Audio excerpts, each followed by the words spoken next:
I do know that the boys were watching the drop site, okay? And they got curious as to what was being dropped there. According to reports from the FBI, DEA, Customs, and the Arkansas State Police, money and drugs were indeed being dropped from low-flying aircraft at night. These drops were part of a major drug smuggling operation headquartered at the airport in Mena, Arkansas. In 1982, cocaine trafficker Barry Seal had moved his multi-million-dollar cocaine smuggling operation from Louisiana to Arkansas and was permitted by government officials to continue his activities without interference. Arkansas State Police investigator Russell Welch and IRS federal agent Bill Duncan accumulated more than 20,000 pages of documents detailing the drug trafficking and money laundering activities at Mena. The airplanes, the aircraft that Barry Seal had there at Rich Mountain Aviation, where there was only one purpose for them. There was only one use for that type of aircraft, and that was smuggle cocaine. They had special cargo doors installed in the side without FAA permission, so that these doors could be opened in flight. They'd pull in, slide back, and the cocaine could be dropped out of the side in flight.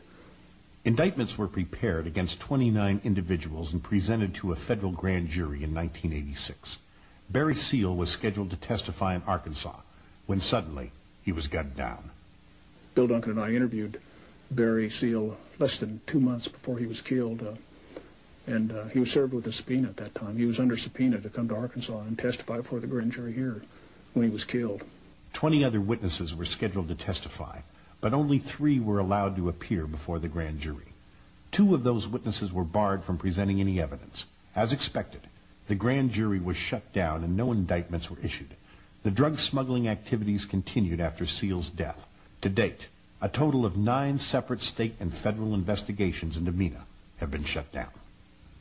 The first indication I had that Mena may tie to the death of these 2 kids was through an audio tape provided to me by Russell Welch, an Arkansas State Police investigator assigned to Mena.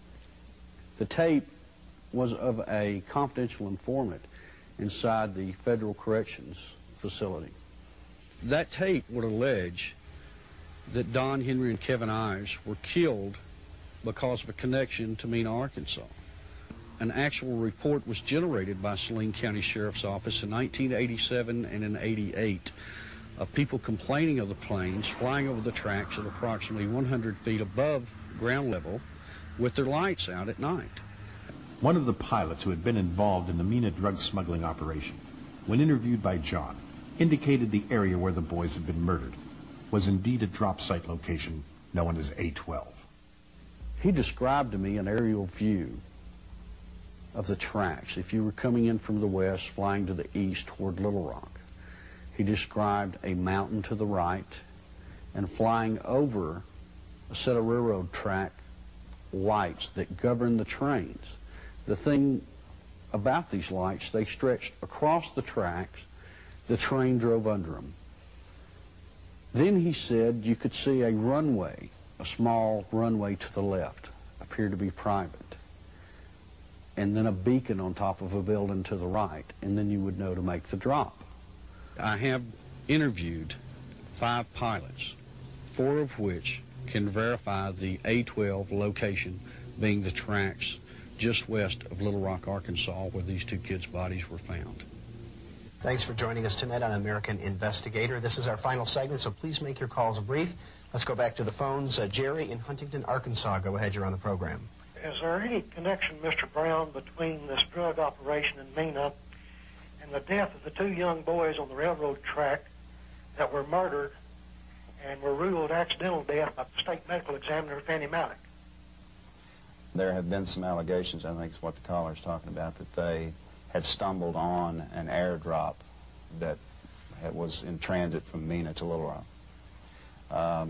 Any evidence well, for that? Again, you know, without saying too much, there is going to be some testimony from me that, and it's very little, but there is some connection just that I know of. Now, I was the first investigator that was assigned to that case of the boys' deaths and was taken off of it, so you can make your inference and go from there on it, but it's something that is going to resurface as a tragic event. By now, another eyewitness had emerged who had seen Harmon with Kevin and Dawn at the tracks the night of the murder. I was out in the woods and came up on 5 people sleeping with each other on the railroad tracks. One of them I definitely recognized as Dan Harmon.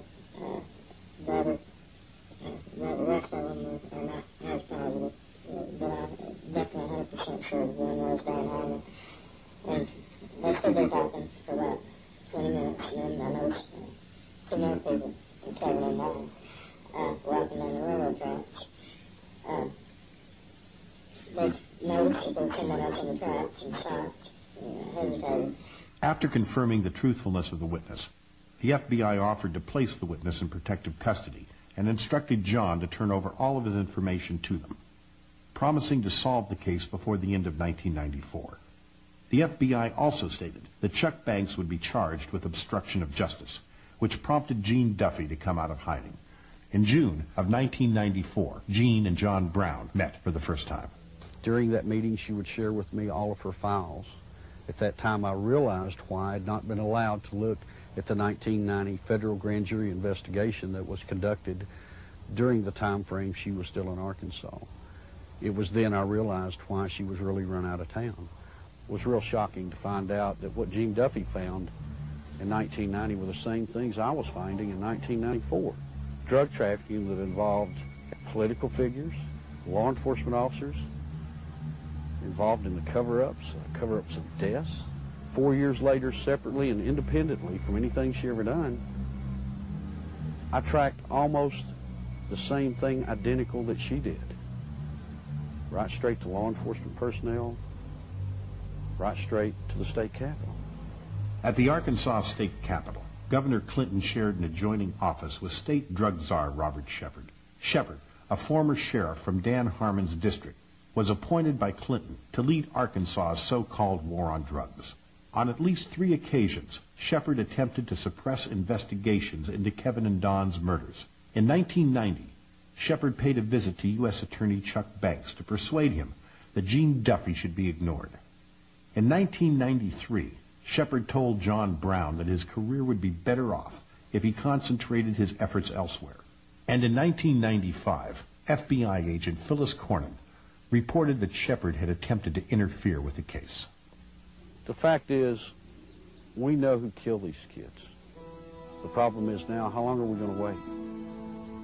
How long is it going to take before we make the decision that we're going to indict the murderers, and we're also going to indict the people that covered this thing up? Paula Casey, the U.S. District Attorney in Little Rock, has said, we're not going to talk about airplane drops. Why? That's why they were killed. How long do they have to go before justice prevails in Arkansas? When the Mena connection was made in my mind and I looked back on everything that had happened, I knew it was the only thing that had ever made sense to me. And this information had been available for years but had been suppressed. Of course, now I look back on the chain of events and realize that I likely caused the shutdown of my own investigation. It's clear to me that the turning point was when I gave Chuck Banks the information developed by my task force that the boys were killed because they had stumbled upon a large shipment of drugs dropped from an airplane.